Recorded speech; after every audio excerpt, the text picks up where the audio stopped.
Peggy 18. Previously on Brotherhood Diaries. Rome is 3 times the size of Florence, so it made sense for us to introduce the horse in the city. As a player, you totally get to customize your own assassin. With this, the player will have some pretty kick-ass allies to help him fight the Borgia. The papal troops march across the countryside, conquering the cities of Italia one by one. Only Ezio Auditore da Firenze stands between the Templars and his brilliant, ruthless general, Cesare, and his ambition. Welcome to Assassin's Creed Brotherhood Diaries. In Assassin's Creed Brotherhood, Ezio is facing his toughest foe ever. Cesare Borgia is the perfect nemesis. And basically, he can do whatever he pleases. He's got unlimited resources, being the general of the papal armies. He's really, really ruthless, and truly Ezio's biggest challenge to date. To unite Italia, I must have every institution under my control. He's trying to take over the whole country and unite it under the Templars. In Assassin's Creed Brotherhood, there's Cesare, who's your main target, but he's helped by 3 generals. The Duke de Valois, he has a huge army which helps Cesare make his law in Rome. Juan Borgia, who is in charge of the money, so Cesare uses this money to wage his wars. And Micheletto, who is Cesare's personal assassin. So we dedicated 1 full sequence of gameplay to learn a little bit about their backstory, how their influence is corrupting Rome and everything. So you'll get to experience the constant build-up where in the final showdown, you get to track down your final prey and kill him. Well, it's a well-known fact that Leonardo da Vinci ends up working for Rodrigo Borgia. And one of the things that Rodrigo wants to do by taking over the world is build these fabulous war machines. And we created whole missions around them where you have to go find the plans, destroy them, get the machine.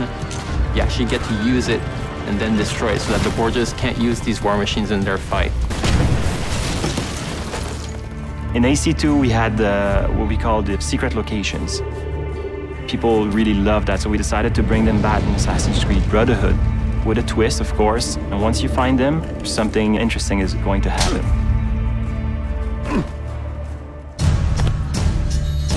And then there's gadgets like crossbow that I've wanted to use since AC1. Now we have it in the game with upgrades on it. There's also the parachute, which is based off one of Leo's drawing that will permit you to glide if you jump from high enough buildings.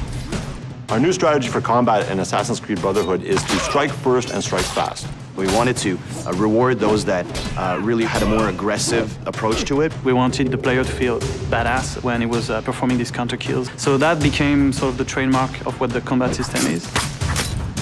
You may have noticed there are now enemies with guns. If you know a bit of the history of Rome and of Leonardo, those assets end up in the hands of the Borgias. So what you have is now we have enemies that are a lot more aggressive, but at the same time, Ezio is a lot faster of a fighter.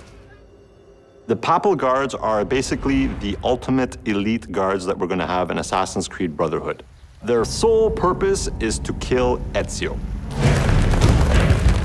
They're super brutes, they're super agile, they'll sucker punch you all the time, they'll have 2 people hit you at the one time. So they have the best of all the other archetypes. So it's all about mastering not only the combo system, but also mastering your defensive strategy and your offensive strategy as well. The coolest move I've seen is this extremely violent move with both the sword and the gun. Once you have it in your hands, it's something unbelievable. It's really fast-paced, it's really visceral. Basically, you get to kill somebody with a sword, and then you get to shoot his head with a gun. That's pretty violent. Next on the Brotherhood Diaries. You're going to go to a harbor in Naples. You're going to experience an entire other country. You're going to get to go to Spain. Another really cool aspect of the multiplayer of Assassin's Creed Brotherhood is the fact that now that it's the person that you're chasing, it's a lot more unpredictable, and they're a lot smarter than any AI that you can ever make.